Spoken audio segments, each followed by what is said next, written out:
Hey, it's me, and I'm JB, the Antique Autistic. First, little news. Right now, it doesn't look good on that house. The man is moving back to it, the one in the mountains, but he might be moving out of it again in the spring, and then we could buy it then. I hope so. There's also a place right in Pueblo East that'd be nice too. Not as nice, but that could work too, and that way we'd be out of the danger part of Pueblo, but we'd still be able to work on our autistic community. Anyway, I have been tagged by Valerie Dyson, and I tagged her back to do the Christmas tag. And so I will answer these questions, and then after that I would like to tell you, talk to you a little bit about Christmas and being autistic, since I kind of try to teach you guys all a little bit about it, okay? About being autistic. What is your favorite Christmas movie? My favorite Christmas movie for sure and for certain is It's a Wonderful Life. Are you on the good list or the naughty list? I am on the good list, and that is something that I've always regretted.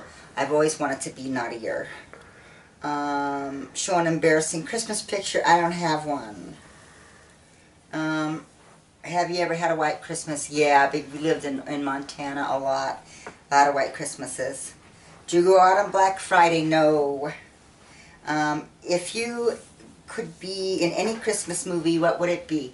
I would be in Santa Claus, and the character I'd play in Santa Claus would be Judy, the waitress at Denny's. And Denny's really never closes on Christmas, because I used to be a waitress at Denny's at Christmas.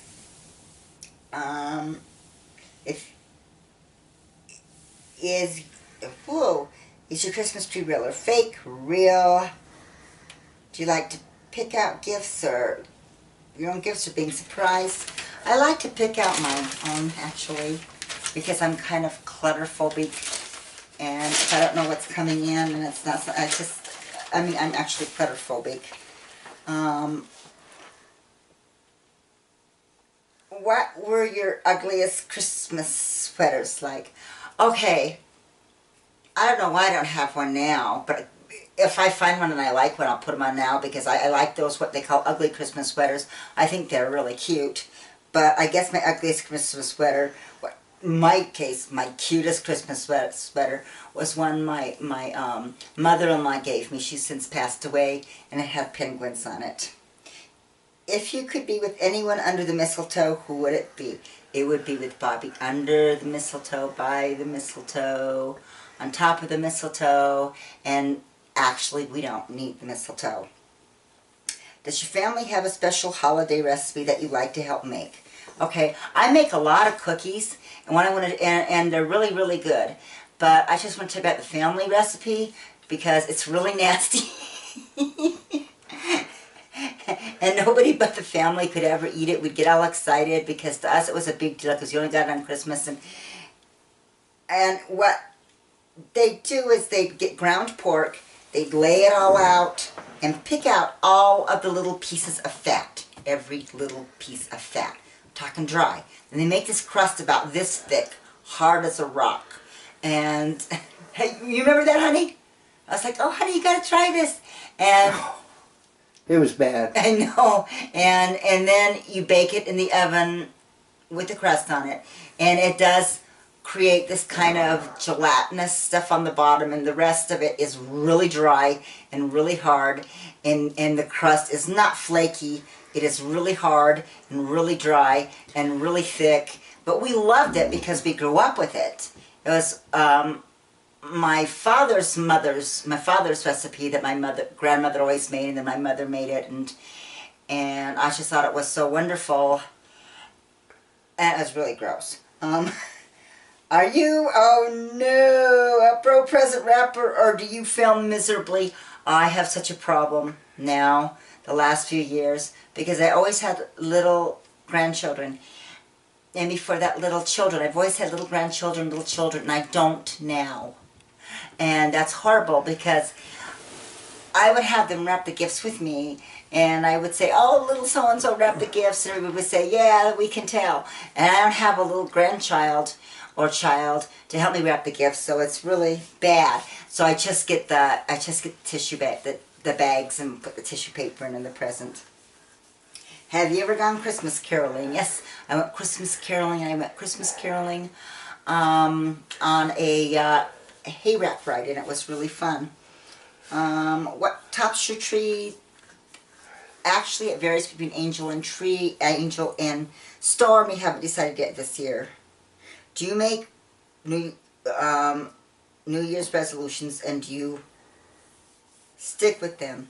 I make New Year's resolutions, and I stick with them enough to make a difference, but I don't get it 100%. You have been granted one Christmas wish. What would it be? Christmas with my daughter. And now I'm going to talk a little bit about memories of holidays and as an autistic, and how if you have an autistic in your family, how you could maybe make it easier for them or a loved one. I always liked holidays a whole lot more, I think, than most autistics, and as far as I could handle it and stuff, I got caught up in the excitement. And a lot of us autistics, like, people when they're gaming, a lot of gamers are autistic, and they get real caught up and excited in that, and so they're not overwhelmed. Well, I felt that way about Christmas, and so I usually did pretty good with it. But there are some things, most autistic people that I know, dread Christmas. We have the big countdown to December 26th.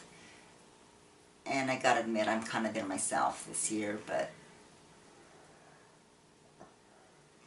that's for more than just being autistic.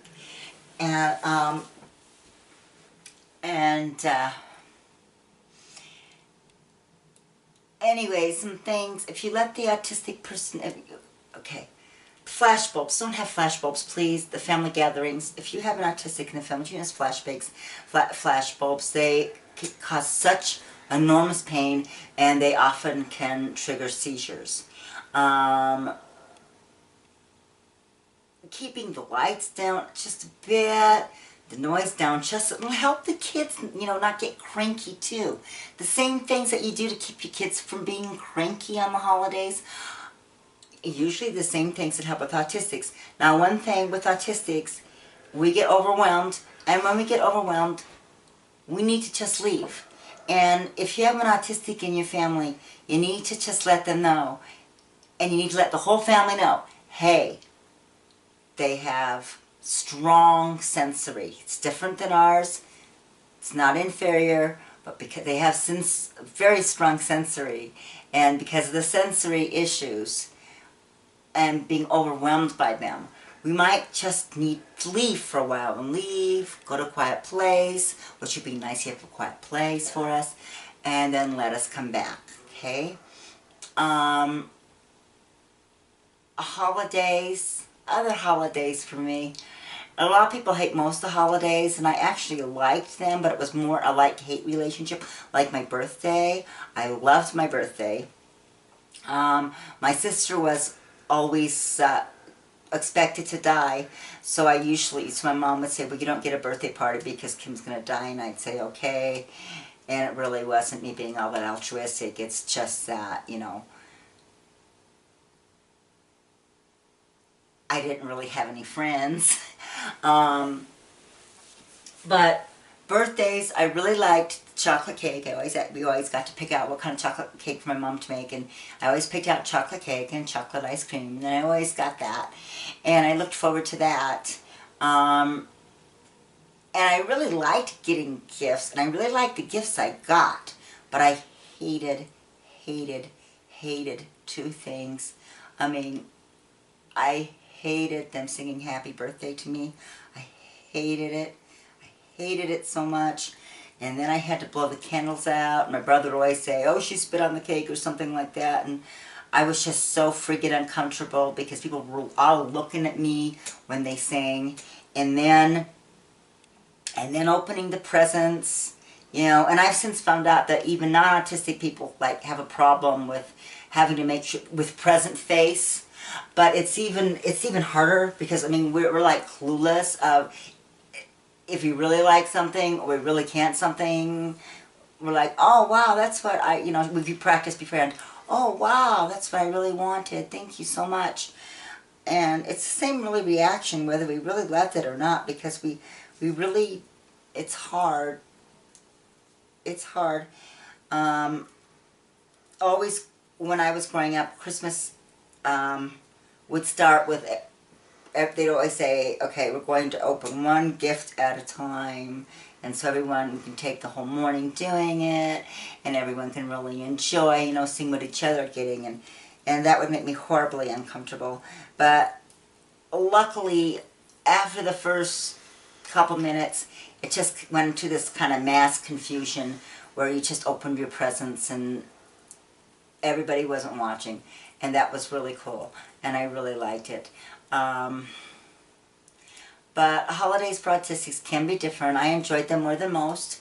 I'm not as introverted as most autistics are. And that is probably part of the reason why. And it was, on the holidays, nobody hit me. That was really nice that nobody hit me on Christmas. So anyway, those are some ways you might be able to help an autistic person.